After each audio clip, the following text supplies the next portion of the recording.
সবাইকে স্বাগত জানাচ্ছি। আমি ফিরোজ তোহা। শুরুতেই সংবাদ শিরোনাম জানিয়ে দেব এই মুহূর্তে হাতে পাওয়া সর্বশেষ গুরুত্বপূর্ণ আপডেট বাংলা সংবাদ। শুরুতেই থাকছে শরিকদের সঙ্গে আসন সমঝোতা প্রায় চূড়ান্ত করে ফেলেছে বিএনপি। ত্রয়োদশ জাতীয় সংসদ নির্বাচন সামনে রেখে যুগপৎ আন্দোলনের শরিক ও সমমনা দলগুলোর সঙ্গে আসন সমঝোতা প্রায় চূড়ান্ত করেছে বিএনপি। এরই অংশ হিসেবে দলটি প্রথমবারের মতো আনুষ্ঠানিকভাবে শরিক দলের প্রার্থীদের নাম ঘোষণা করেছে। বাকি আসনগুলো নিয়েও শিগগিরই সিদ্ধান্তে পৌঁছানোর প্রস্তুতি নিচ্ছে দলটির শীর্ষ নেতৃত্ব। এবারে জানাবো সন্ত্রাসীদের দৌড়ের উপরে রাখবে, নইলে ওরা আপনাদের দৌড়ের উপরে রাখবে। জাতীয় নির্বাচন সামনে রেখে বিভিন্ন এলাকার সন্ত্রাসীদের দৌড়ের উপরে রাখার নির্দেশনা দিয়ে ডিসি এসপিদের উদ্দেশ্যে নির্বাচন commissioner brigadier general Abul Fazal Mohammad Sanaullah বলেছেন, সন্ত্রাসীদের এলাকা ছাড়া করতে হবে, তাদের দৌড়ের উপরে রাখতে হবে, তা না হলে ওরা আপনাদের দৌড়ের উপরে রাখবে। জানাবো বাংলাদেশ মিশন ঘিরে হিন্দু জঙ্গিদের তাণ্ডব। ঢাকা দিল্লি বিরোধ এখন চরমে। স্মরণকালে দুদেশের মধ্যে এমন তিক্ত সম্পর্ক আর চোখে পড়েনি। ভারতে অবস্থিত বাংলাদেশের কূটনৈতিক মিশনগুলোতে অব্যাহতভাবে হিন্দু জঙ্গিদের হামলা, অগ্নিসংযোগ এবং কূটনৈতিকদের হত্যার হুমকির মতো ঘটনা নজিরবিহীন। মোদী সরকারের মদদে শত শত উগ্রবাদী হিন্দু বাংলাদেশের মিশনগুলোতে একের পর এক সহিংস বিক্ষোভ এবং হামলা চালিয়ে যাচ্ছে বলে জানা গেছে। এদিকে বাংলাদেশের হাইকমিশনারকে ভারতের পাল্টা তলব। দিল্লিতে নিযুক্ত বাংলাদেশের হাইকমিশনার এম রিয়াজ হামিদুল্লাহকে পাল্টা তলব করেছে ভারতের পররাষ্ট্র মন্ত্রণালয়। মঙ্গলবার ঢাকায় ভারতীয় হাইকমিশনার প্রণয় ভার্মাকে তলবের কয়েক ঘণ্টার ব্যবধানে বাংলাদেশের দূতকে পাল্টা তলব করেছে দিল্লি। এদিকে বিএনপিতে অসন্তোষ বাড়ছে আসন সমঝোতা নিয়ে। বিগত দিনে আন্দোলন সংগ্রামে অংশ নেওয়া সমমনা দল এবং জোটকে আসন ছাড় দেওয়ার বিষয়ে বিএনপি আলোচনা চালালেও এটি মানতে নারাজ দলটির মাঠ পর্যায়ে নেতাকর্মীরা। বেশ কয়েকটি আসনে বিএনপি বিক্ষুব্ধ নেতারা স্বতন্ত্র প্রার্থী দেওয়ার ঘোষণা দিয়েছেন। এতে মিত্র দলের নেতারা অসন্তোষ প্রকাশ করলেও বিএনপির শীর্ষ নেতারা বলছেন সব ঠিক হয়ে যাবে। এবং সর্বশেষ জানাবো আন্তর্জাতিক সংবাদ। তুরস্কে বিমান দুর্ঘটনায় লিবিয়ার সেনাপ্রধান নিহত। তুরস্কের রাজধানী আঙ্কারার কাছে বিমান দুর্ঘটনায় লিবিয়ার সেনাপ্রধান মোহাম্মদ আলী আহমেদ আল হাদ্দাদ এবং তার সঙ্গে থাকা 4 লিবিয়ান কর্মকর্তা নিহত হয়েছেন। বিষয়টি নিশ্চিত করেছেন লিবিয়ার প্রধানমন্ত্রী আব্দুল হামিদ ডেবেইবা। এতক্ষণ শুনছিলেন সংবাদ শিরোনাম, এবার থাকছে বিস্তারিত সংবাদ। প্রিয় দর্শক, আপনি যদি এই চ্যানেলে নতুন হয়ে থাকেন, চ্যানেলটি সাবস্ক্রাইব করে বেল আইকনটি বাজিয়ে রাখুন। আর ভিডিওটি কোন জেলা থেকে দেখছেন কমেন্ট করে জানিয়ে দিন। ভিডিওটি শেয়ার করে ছড়িয়ে দিন আপনার বন্ধুদের মাঝে। শরিকদের সঙ্গে আসন সমঝোতা প্রায় চূড়ান্ত করেছে বিএনপি। ত্রয়োদশ জাতীয় সংসদ নির্বাচন সামনে রেখে যুগপৎ আন্দোলনের শরিক এবং সমমনা দলগুলোর সঙ্গে আসন সমঝোতা প্রায় চূড়ান্ত করেছে বিএনপি। এরই অংশ হিসেবে দলটি প্রথমবারের মতো আনুষ্ঠানিকভাবে শরিক দলের প্রার্থীদের নাম ঘোষণা করেছে। বাকি আসনগুলো নিয়েও শিগগিরই সিদ্ধান্তে পৌঁছবেন প্রস্তুতি নিচ্ছে দলটির শীর্ষ নেতৃত্ব। মঙ্গলবার দুপুরে গুলশানে বিএনপি চেয়ারপারসনের রাজনৈতিক কার্যালয়ে সংবাদ সম্মেলনে দলের মহাসচিব মির্জা ফখরুল ইসলাম আলমগীর জানান, সমমনা দল এবং শরিকদের সঙ্গে তাদের সম্পর্ক আরও গভীর হয়েছে। তিনি বলেন, শরিকদের কতগুলো আসন দেওয়া হবে তা যথাসময়ে ঘোষণা করা হবে। আসন সমঝোতার ক্ষেত্রে বিএনপি গুরুত্ব দিয়ে আসছিল জমিয়তে উলামায়ে ইসলাম বাংলাদেশকে। গতকাল সংবাদ সম্মেলনে মির্জা ফখরুল জানান, দলটির জন্য 4টি আসন ছেড়ে দেওয়া হয়েছে। সেখানে বিএনপির কোনো প্রার্থী থাকবে না। এসব আসনে দলের কেউ নির্বাচন করতে চাইলে তাদের বিরুদ্ধে ব্যবস্থা নেওয়া হবে বলে জানান মির্জা ফখরুল ইসলাম আলমগীর। ডিসিএসপিদের ইসি সানাউল্লাহ, সন্ত্রাসীদের দৌড়ের উপরে রাখবেন, নইলে ওরা আপনাদের দৌড়ের উপরে রাখবে।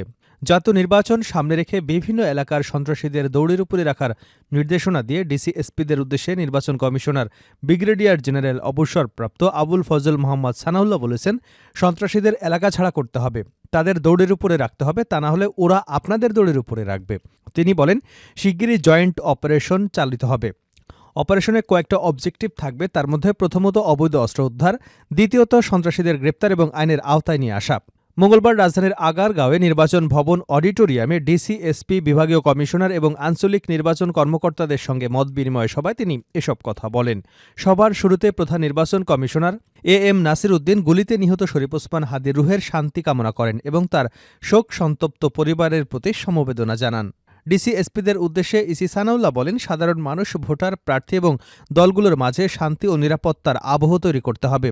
ডিপ্লয়মেন্টের শিউরেশনের ব্যাপারে কথা হয়েছে। ভোটকেন্দ্রিক ডিপ্লয়মেন্ট হয় 5 দিন। এর সঙ্গে বাজেটে ইমপ্লিকেশন আছে। আমরা চেষ্টা করছি 5 দিনকে বাড়িয়ে 6 দিন করা যায় কিনা। তাতে আপনাদের হয়তো ফ্লেক্সিবিলিটি একটু বাড়বে। চেকপোস্ট বসানোর প্রসঙ্গে তিনি বলেন, চেকপয়েন্ট অপারেশনের সারা দেশে করতে হবে, কিছু হবে মোবাইল চেকপোস্ট এবং সব বাহিনীকে এটা সমন্বয় করতে হবে। বিভাগ, জেলা, উপজেলা পর্যায়ে বিভিন্ন শৃঙ্খলা কমিটি আছে। এই কমিটিগুলো কাজ করবে, পাশাপাশি আইনশৃঙ্খলা বাহিনী এবং আইন প্রয়োগকারী সংস্থাগুলোর জন্য একটা সেল থাকতে হবে। নির্বাচন ঘিরে সেই সেলগুলোতে আপনারা অ্যাক্টিভ করবেন। বাংলাদেশ মিশন ঘিরে হিন্দু জঙ্গিদের তাণ্ডব, ঢাকা দিল্লি বিরোধ এখন চরমে। স্মরণকালে দুই দেশের মধ্যে এমন তিক্ত সম্পর্ক আর চোখে পড়েনি। ভারতে অবস্থিত বাংলাদেশের কূটনৈতিক মিশনগুলোতে অব্যাহতভাবে হিন্দু জঙ্গিদের হামলা, অগ্নিসংযোগ এবং কূটনৈতিকদের হত্যার হুমকির মতো ঘটনা নজিরবিহীন। মোদী সরকারের মদদে শত শত উগ্রবাদী হিন্দু বাংলাদেশের মিশনগুলোতে একের পর এক সহিংস বিক্ষোভ এবং হামলা চালিয়ে যাচ্ছে বলে জানা গেছে। এসব ঘটনাকে নিশ্চিতভাবে পূর্ব পরিকল্পিত বলে মনে করে বাংলাদেশ সরকার। গতকাল মঙ্গলবার ঢাকায় ভারতীয় হাইকমিশনার প্রণয় ভার্মাকে তলব করে এই বক্তব্য সাফ জানিয়ে দেওয়া হয়েছে। এ ধরনের ঘটনা কেবল কূটনৈতিক কর্মীদের নিরাপত্তার জন্য হুমকি নয়, বরং পারস্পরিক শ্রদ্ধাবোধ, শান্তি এবং সহনশীলতার মূল্যবোধেও পরিপন্থী। গতকাল দিল্লিতে বাংলাদেশের হাইকমিশনের সামনে উগ্রবাদী হিন্দুদের বিক্ষোভকে ঘিরে পুলিশের সঙ্গে সংঘর্ষের ঘটনা ঘটেছে। হিন্দুত্ববাদী সংগঠন বিশ্ব হিন্দু পরিষদ, বজরং দলের শত শত কর্মী হাইকমিশনের সামনে জড়ো হয়ে বিক্ষোভে অংশ নেয়। সেখানে বাংলাদেশ বিরোধী চরম উস্কানিমূলক স্লোগানের পাশাপাশি অন্তর্বর্তী সরকারের প্রধান উপদেষ্টা ডক্টর মোহাম্মদ ইউনূসের কুশপুত্তলিকা দাহ করা হয়। বাংলাদেশের হাইকমিশনারকে ভারতের পাল্টা তলব, দিল্লিতে নিযুক্ত বাংলাদেশের হাইকমিশনার রিয়াস হামিদুল্লাহকে পাল্টা তলব করেছে ভারতের পররাষ্ট্র মন্ত্রণালয়। মঙ্গলবার ঢাকায় ভারতীয় হাইকমিশনার প্রণয় ভার্মাকে তলবের কয়েক ঘণ্টার ব্যবধানে বাংলাদেশের দূতাবাসকে পাল্টা তলব করেছে নয়াদিল্লি। কূটনৈতিক সূত্র জানিয়েছে, বাংলাদেশের কূটনৈতিক মিশনগুলোকে লক্ষ্য করে ভারতে সংঘটিত ধারাবাহিক ঘটনা প্রবাহের বিষয়ে গভীর উদ্বেগ প্রকাশ করে বাংলাদেশের পররাষ্ট্র মন্ত্রণালয় ভারতের হাইকমিশনারকে তলবের কয়েক ঘণ্টা পরেই মঙ্গলবার ভারত বাংলাদেশের হাইকমিশনার রিয়াস হামিদুল্লাহকে তলব করে। আজ ঢাকায় পররাষ্ট্র মন্ত্রণালয় ভারতীয় হাইকমিশনার প্রণয় ভার্মাকে পররাষ্ট্র সচিব আসাদ আলম সিয়ামের তরফে তলব করা হয়। ভারতীয় দূতকে তলব করে পররাষ্ট্র সচিব নয়াদিল্লি, শিলিগুড়িতে বাংলাদেশের কূটনৈতিক স্থাপনায় হামলা ভাঙচুরের ঘটনায় গভীর উদ্বেগ জানিয়েছে। একই সঙ্গে দেশটিতে থাকা বাংলাদেশের কূটনৈতিকদের নিরাপত্তার বিষয়ে জোর দেওয়া হয়েছে। এর আগে 14 ডিসেম্বর প্রণয় ভার্মাকে পররাষ্ট্র মন্ত্রণালয় তলব করা হয়েছিল। সেদিন ভারতে অবস্থানরত ক্ষমতাচ্যুত প্রধানমন্ত্রী শেখ হাসিনার অব্যাহত উস্কানিমূলক বক্তব্য, সরকারের উদ্বেগের কথা জানানো হয়েছে। পাশাপাশি ইনকিলাব মঞ্চের আহ্বায়ক শরীফ ওসমান হাদির উপর হামলাকারীদের ভারতে পালিয়ে যাওয়া প্রতিরোধে দেশটির সহযোগিতাও কামনা করা হয়। অন্যদিকে 17 ডিসেম্বর নয়াদিল্লিতে নিযুক্ত বাংলাদেশের হাইকমিশনার রিয়াস হামিদুল্লাহকে ভারতের পররাষ্ট্র মন্ত্রণালয়ে পাল্টা তলব করা হয়।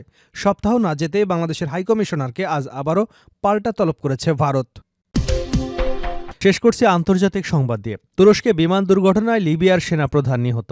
তুরস্কের রাজধানী আঙ্কারার কাছে বিমান দুর্ঘটনায় লিবিয়ার সেনাপ্রধান মোহাম্মদ আলী আহমেদ আল হাদ্দাদ এবং তার সঙ্গে থাকা 4 লিবিয়ান কর্মকর্তা নিহত হয়েছেন। বিষয়টি নিশ্চিত করেছেন লিবিয়ার প্রধানমন্ত্রী আব্দুল হামিদ ডেবাই। মঙ্গলবার এক বিবৃতিতে একটি মর্মান্তিক দুর্ঘটনা বলে উল্লেখ করেন তিনি। আঙ্কারা থেকে ফেরার পথে বিমানটি বিধ্বস্ত হয়। খবর আল জাজিরার। লিবিয়ার প্রধানমন্ত্রী আব্দুল হামিদ ডেবেইবা তার বিবৃতিতে বলেন, এই মর্মান্তিক দুর্ঘটনা জাতির, সামরিক প্রতিষ্ঠানের এবং সাধারণ মানুষের জন্য একটি বড় ক্ষতি। আমরা এমন ব্যক্তিদের হারালাম যারা আন্তরিকতা, দায়িত্ববোধ এবং দেশপ্রেমের সঙ্গে তাদের দেশকে সেবা করেছেন। দুর্ঘটনায় নিহত অন্যরা গ্রাউন্ড ফোর্সের chief of staff Al Fatouri, military manufacturing authority পরিচালক আব্দুল আল কাতাউ, আল হাদ্দাদের উপদেষ্টা মোহাম্মদ আল আসাউদিয়ার এবং military photographer Mohammad Omar Ahmed Majbub. Al Jazeera তাদের এক প্রতিবেদনে এক তুর্কি কর্মকর্তার বর্ণনা দিয়ে উল্লেখ করেছেন, ওই দুর্ঘটনায় 3 জন ক্রু মেম্বারও নিহত হয়েছেন। বিধ্বস্ত হবার আগে বৈদ্যুতিক ত্রুটির সমস্যা দেখা দিলে বিমানটি থেকে জরুরি অবতরণের জন্য আবেদন করা হয়েছিল, তবে তারা আর নিরাপদে ফিরে আসতে পারেনি।